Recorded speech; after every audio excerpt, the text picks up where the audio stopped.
Perwakilan pedagang barang bekas thrifting mengadukan sejumlah persoalan ke Badan Aspirasi Masyarakat (BAM) DPR. Hal itu menyusul pernyataan Menteri Keuangan Purbaya Yudi Sadewa yang berencana menindak tegas importir ilegal. Mencari jalan tengah untuk nasib pedagang thrifting, kita langsung bahas pada sore ini sudah bergabung dari luar studio dengan anggota Komisi 6 DPR fraksi Golkar, Mas Fernando Garinduto. Dan kami masih mencoba untuk menghubungi salah satu koordinator pedagang thrifting Indonesia yang kita akan sapa nanti setelah berhasil bergabung. Saya langsung sapa dulu Mas Nando, selamat sore, apa kabar? Sore, Assalamualaikum. Kabar baik. Waalaikumsalam. Ini bagaimana kemudian sikap DPR dengan curhatan para pedagang thrifting ini, Mas? Ya, Hmm. jadi kami memahami dan memahami sekali ya bahwa memang thrifting ini memang banyak pedagang-pedagang thrifting yang terdampak dari apa yang dilakukan oleh Pak Menteri Purbaya. Ya. Namun Mas Hermanov harus dipahami, yang kami larang itu bukan thriftingnya, tapi yang kami larang adalah produk ilegalnya yang datang dari luar negeri berupa barang bekas, pakaian barang bekas. Itu yang kita larang. Oke. Thriftingnya kami tidak larang. Jadi artinya para pedagang-pedagang ini boleh terus berdagang pakaian bekas, tapi bukan pakai barang ilegal, Mas. Karena gini, biar bagaimanapun, yang namanya ilegal itu harus kita berantas. Dan itu ada alasan-alasan khusus yang kenapa kita akhirnya menerbitkan Permendak nomor 40 tahun 2022 itu melarang pakaian bekas impor pakaian bekas gitu. Oke. Salah satunya adalah memang ada masalah kesehatan. Yang kedua adalah pendapatan pemerintah berkurang karena itu kan ilegal, Mas ya. Nah, yang Ya. ketiga yang paling penting adalah ini merusak industri dalam negeri. Oke. Gitu. Jadi perindustrian tekstil hari ini itu rusak karena importir-importir ilegal yang merusak industri dalam negeri. Itu yang menjadi concern kita gitu, Mas Hernor. Baik, baik. Saya masih belum nangkap poinnya, Mas. Tadi Anda katakan thrifting tidak dilarang, tapi kan thrifting ini semuanya barang impor bekas. Enggak, thrifting itu kan jual beli barang bekas itu kan bisa barang lokal, Mas, atau Oh, barang oke. resmi. Mhm, Iya kan? mhm. Kan bisa aja pedagang-pedagang di Senen yang di pasar Senen itu mendagangkan barang lokal, itu boleh, nggak Oke. salah. Yang nggak boleh adalah barang ilegal yang masuk dari luar, itu nggak boleh. Mhm, Karena itu mhm. legal, namanya ilegal ya pasti nggak boleh gitu. Itu yang akan kita berantas. Jadi Mhm. menurut saya, Pak Menteri Purbaya itu udah bagus, dia udah jelas itu, udah benar tindakannya dia bahwa dia Mhm. akan melarang sesuatu yang ilegal gitu. Jadi itu Baik. udah bagus. Baik, baik. Kita, bisa bagi begitu ya, biar nanti pemirsa di rumah juga paham, ada impor barang bekas yang ilegal, ada barang impor bekas yang legal begitu ya masuk Indonesia. Begitu ya, Mas, ya? Oke, Mhm. yang legal itu yang barang jadi barang baru. Oh, oke. Yang barang bekas nggak boleh. Mmm. Yang barang bekas itu dilarang di Permendak nomor 40 tahun 2022. Jadi barang pakaian bekas itu tidak boleh diimpor. Baik. Tapi barang pakaian baru itu Mhm. boleh diimpor dengan ketentuan yang berlaku, bayar pajak lah, inilah Mhm, itu mhm, izin segala macam izin impor itu boleh gitu. mhm. Nah, yang diberantas oleh Pak Menteri Purbaya adalah yang terjadi hari ini importir-importir yang legal, yang punya barang-barang baru itu dalam kontainer setengahnya itu barang bekas. Artinya Mhm, kan itu mhm, ilegal. Nah, mhm. itu yang mau diberantas sama Pak Purbaya gitu. Mhm, mhm. Oke, dari pemetaan Pak Purbaya di mana saja yang tersebar luas nih, ilegal ini, Mas, barang impor masuk ke Indonesia? Oh, kalau menurut beliau di Mhm. seluruh Indonesia ya, karena ini Oke. kan kita ini kan negara kepulauan ya, Sore, tentu Pak banyak banyak Zakaria. banyak Mmm. tempat-tempat yang bisa. Baik, yang tengah diberantas di mana salah satunya? Oh, saya nggak tahu, mungkin bisa tanya ke Pak Purbaya kalau masalah itu. Mhm. Karena kami di Senam tidak membawahi Pak Purbaya. Tapi kan ini kan update terbarunya lintas kementerian tengah berkoordinasi ya, Mas, Nando ya, ada Menteri Mhm. UMKM, Menteri Perdagangan, Ya, ya, mencari solusi, agar pedagang thrifting ini tidak, akan gulung betul, tikar karena betul, akan mengganggu sekali dengan ekonomi mereka begitu ya. Tapi kalau betul. melihat update-nya, Mas, apakah dengan beralih ke menjual produk lokal ini sebagai solusi yang jitu saat ini? Betul, Tentu karena begini, karena thrifting ini kan yang terjadi hari ini, pedagang-pedagang thrifting ini kan tidak boleh mendagangkan barang import barang bekas lagi. Otomatis mereka harus berdagang barang-barang lokal gitu. Nah, Mhm. Kementerian UMKM ini udah gerak cepat, Mas. Udah bekerja dengan cepat. Dia sudah berkoordinasi dengan seluruh pedagang-pedagang atau produsen-produsen barang tekstil di Indonesia, Mhm. dan dia siap dengan 1.300 brand Ya, yang akan dibagikan kepada pedagang-pedagang thrifting ini, dan mereka oke. Kementerian UMKM sudah berkoordinasi dengan seluruh produsen-produsen barang lokal ini untuk gimana Mhm. caranya dia membuat skema bisnis yang baik untuk supaya pedagang-pedagang thrifting ini bisa kembali berdagang dan menghasilkan keuntungan gitu. Saya langsung minta respon Anda, skema apa yang Anda inginkan ke DPR untuk nasib Anda tetap mengepul dapurnya, Mas? Begini, kalau Hmm. kita ini kan tidak banyak-banyak kita permintaan Bang, sama anggota DPR, Ya. RI, sama pemerintah. Kita minta bagaimana barang ini kita bisa masuk. Mhm. Artinya kita barang masuk diatur regulasinya. Itu biar kita tetap kita ini siap bayar pajak Oke. ke negara. Kalau ini tidak masuk kita barang ini, bagaimana nasib-nasib saudara kita pedagang-pedagang thrifting di seluruh Indonesia ini yang sudah menggantungkan nasibnya di baju thrifting ini. Dan baju thrifting ini kan bukan kemarin sore. Baju Oke. thrifting ini sudah berpuluh-puluh tahun dari nenek moyang kita ini kan sudah memang jualan ini. Dan di seluruh Indonesia ini kurang lebih ratusan ribu, bahkan jutaan orang di seluruh Indonesia pedagangnya. Lain dia kita punya anak, punya istri, dia punya karyawan. Ini kan luar biasa kita. Artinya membantu program-program pemerintah ini kan sudah luar biasa kita. Nah, itulah kita mohon sama pemerintah tuh bagaimana kita nanti ada jalan solusinya. Kita bisa diatur regulasinya ini. Dan terus terang aja tuh Bang Heranov, barang ini sebenarnya kan bukan cuma di Indonesia ada barang baju bekas ini. Bahkan negara-negara tetangga kita yang lebih maju ekonominya daripada kita Indonesia ini ada barang thrifting ini. Seperti di Amerika, Belanda, Rusia, terus Singapura, Thailand, Filipina, Malaysia, ini semua ada. India, Bangladesh, ini ada. Dan barang masuk ke daerah mereka tuh diatur regulasinya, mereka bayar pajak. Nah, Indonesia kan tidak seperti itu. Kita ini pedagang siap bayar pajak, siap memberikan distribusi ke negara, memberikan sumbangsi kepada negara. Kan begitu, daripada kita main kucing-kucingan, biar pedagangnya bisa jualan, penguasanya bisa kita jualan, negara pun juga tidak dirugikan, kan begitu. Baik. Ini. Oke.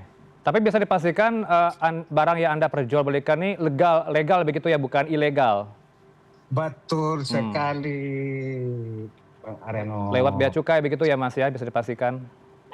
Betul sekali. Regulasi apa yang Anda inginkan sebenarnya? Seperti yang di luar negeri itu, Bangladesh dan segala macamnya.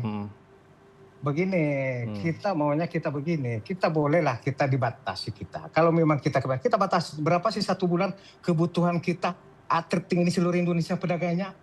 Satu bulan kita butuh 50 kontainer atau 100 kontainer satu bulan. Kita kan tinggal dibagi. Jakarta berapa, Bandung berapa, Bali tiap-tiap daerah berapa, kan begitu. Kita siap bayar pajak. Itu kan kasihan saudara-saudara kita. Coba lihat seperti di daerah Senen ini, di sekelilingnya ada yang jualan nasi, ada jualan minuman, ada tukang laundry, ada buruh, ada tenaga. Ini kan luar biasa, dampak ekonominya sudah luar biasa. Kan begitu, Mas? Kita sudah membantu pemerintah membuka lapangan pekerjaan, mengurangi angka kemiskinan, pengangguran, membantu perekonomian. Ini kan luar biasa sekali. Dan pemerintah Pak Prabowo ini selalu sama kita ini, sama rakyat, suruh buka lapangan pekerjaan sebanyak-banyaknya. Dan beliau Pak Prabowo ini paling senang sama pedagang-pedagang kaki lima, sama buruh tani, buruh nelayan, pedagang kaki lima. Ini beliau senang sekali, bahkan siap membela rakyat kecil. Itu loh. Langsung saya lempar ke Mas kan Nando. Kecil kita. Baik, saya catat Bang Mas Zaka. Saya catat itu poinnya. Langsung saya lempar ke Mas Nando. Regulasinya belum clear, Mas, sejauh ini seperti apa?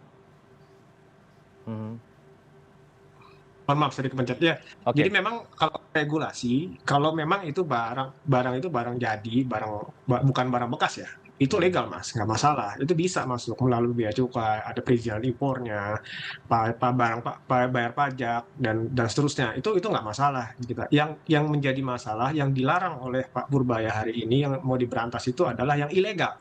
Yang ilegal artinya dia tidak punya izin dan dia melanggar peraturan Permendak nomor 40 tahun 2022 itu jelas kita katakan bahwa barang bekas pakaian itu tidak boleh diimpor gitu. Bahwa kemudian memang pasti tentunya dengan apa yang dilakukan oleh pemerintah hari ini pasti ada dampaknya. Saya paham dan saya setuju. Kita juga sering berbicara dengan masyarakat, kami juga peduli kepada masyarakat. Ini pemerintah sekarang hari ini masih memikirkan solusi-solusi terbaik yang mungkin akan dipikirkan oleh pemerintah. Yang salah satunya tadi saya sudah sampaikan ke Mas Ranov, bahwa nanti pemerintah akan menggerakkan industri dalam negeri, produk-produk lokal untuk diperdagangkan kembali. Itu kan yang selama ini yang selalu dikuatkan oleh Pak Prabowo bahwa memang kita harus berdiri di atas ini ya, produk sendiri ya, supaya kita bangga aja, supaya kita bisa menggerakkan produk dalam negeri, kita menggerakkan UMKM kita. Dan itu tadi sudah saya sampaikan, Kementerian UMKM sudah bergerak dengan cepat dengan berkomunikasi, ada 1.300 brand atau 1.300 produk yang siap didagangkan, Mas. Dan itu juga semua itu udah siap gitu. Jadi menurut saya pedagang-pedagang thrifting nggak usah khawatir, pasti ada solusi terbaik dari pemerintah gimana caranya pedagang gitu. Oke, nggak usah khawatir Mas Jaka, kata Mas Nando, skema alternatif disiapkan agar pedagang thrifting ini bisa berpindah ke produk lokal begitu ya, misalnya seperti kemitraan dengan UMKM lokal. Sepakat dengan ini teman-teman di lapangan? Nah, begini Bong, kita jualan di ini kan nggak bisa kita dipaksa, oh kamu harus jualan di ini, kan nggak bisa. Kita orang jualan, mau bekerja ini kan tergantung dari keamanan kita sendiri, hati kita, seneng kita, hobi kita, kan nggak bisa. Pemerintah nggak bisa begitu. Itu. Dan barang ini kan bukan kemarin sore satu. Yang kedua, sebenarnya yang merugikan tekstil Indonesia itu bukan ini, bukan barang baru yang dari Cina. Coba lihat barang baru yang dari Cina itu. Hampir 90% loh masuk ke Indonesia, kuasai pasar Indonesia. Kemana ada tuh? Menteri UMKM perdagangan kemana saja? Itu loh. Ini kan cuma hanya 0,5% saja. Ini. Tapi ini kenapa kok selalu dikambing hitamkan, selalu disudutkan begini? Kan nggak adil, nggak fair. Kasihan mereka. Kita kan cuma mau bekerja, mau dagang, mau berusaha untuk cari makan, kasih makan anak istri. Kan itu saja kita ini. Bukan kita mau cari, tidak. Itu untung saudara kita tuh mau bekerja, mau berusaha. Kalau mereka nggak mau bekerja, coba apa jadinya kita? Jadi pengangguran, jadi pengamen, bahkan sampai ekstrim pun jadi maling, merampok, begal. Coba gara-gara apa tuh? Karena faktor ekonomi. Nggak bisa kita begitu kita menilai sepotong-potong, nggak bisa. Gitu loh. Artinya Anda menyadari harus melindungi produk dalam negeri begitu ya. Tapi Anda menyadari ya praktik dumping ini membuat harga produk dalam negeri tidak kompetitif sehingga barang Cina itu masuk sangat besar, Mas Jaka. Betul, itulah sehingga barang produk Indonesia itu tidak mampu bersaing. Karena produk dari Cina itu luar biasa murahnya dan kualitasnya itu lebih bagus. Kenapa Indonesia tidak bisa bersaing? Satu, karena faktor biaya produksinya sudah tinggi. Yang kedua, bahan bakunya sudah mahal, buruhnya mahal. Jadi di situ sebabnya. Itu sehingga tekstil Indonesia tidak bisa bersaing. Cuma pemerintah ini tutup mata saja. Pemerintah ini. Baik, pemerintah tutup mata, Mas Nando, silakan respon. DPR hanya tutup mata juga atau tidak ini? Enggak. Pemerintah ini nggak tutup mata. Jadi yang kan gini, yang permasalahan hari ini itu adalah yang diberantas atau yang dilarang oleh Pak Purbaya itu adalah yang ilegal. Sekali lagi yang saya ulangi, itu yang ilegal. Yang ilegal yang kita berantas. Yang legal kita nggak pernah berantas. Kita bahkan kita itu kan ada peraturan-peraturan yang sudah kita udah kita lakukan gitu. Jadi mereka nggak apa-apa kalau misalnya legal gitu. Yang ilegal itulah yang kita berantas. Itu salah dengan peraturan. Itu bisa merusak industri dalam, bisa merusak pendapatan fiskal kita juga. Oke. Ke depan closing statement Anda, bagaimana kemudian menciptakan agar nasib dari para pedagang thrifting ini diperhatikan, Mas, seperti Mas Zakaria ini? Ya, pasti kami di DPR di Komisi 6 selaku mitra dari Kementerian Perdagangan yang membuat peraturan Permendak nomor 40 tahun 2022 yang melarang pakaian baju bekas untuk masuk ke Indonesia ya, kami tentu akan peduli kepada masyarakat juga. Saya sudah sering berhubungan dengan pedagang-pedagang thrifting juga, Oke. dan hari ini sangat khawatir dan sangat prihatin kepada masyarakat, dan pasti kami akan ada solusi-solusi terbaik dari Kementerian UMKM, Kementerian Perdagangan maupun Kementerian Perindustrian, yang selalu kita Oke. berkomunikasi dengan dan itu untuk menjadi solusi gimana caranya pedagang-pedagang thrifting ini tidak mati dan terus berdagang dan menghasilkan uang. Ya, ada respon Mas Jakar, singkat saja. Oke, kita begini saja, kita mohon sama pemerintah, terutama kepada saudara kita itu Bang Fernando, kan begitu, dari anggota DPR, ya dari anggota DPR sebagai perwakilan dari kita rakyat kecil kita ini. Jadi mohonlah kita diatur nanti regulasinya bagaimana barang ini tetap kita ada di Indonesia. Dan saya siap bayar pajak. Sebagai warga negara baik harus bayar pajak, Mas. Siap, kita taat, kita 1000% kita taat itu, Bang. Jangan khawatir kita ini. Cuma selama ini kita minta begini kan tidak direspon kita. Baik. Semoga itu masalahnya kita, Bang. Semoga diperhatikan oleh para pejabat yang berwenang, termasuk Mas Fernando gitu, anggota dewan yang mendengarkan aspirasi Anda. Terima kasih untuk waktu. Ya, terima kasih untuk waktu berdua. Makasih Bang Fernando Ganbuto, anggota Komisi 6 fraksi Golkar DPR, dan juga Mas Zakaria, Koordinator Pedagang Thrifting Indonesia. Selamat sore, assalamualaikum. Sore, waalaikumsalam. Waalaikumsalam warahmatullahi wabarakatuh.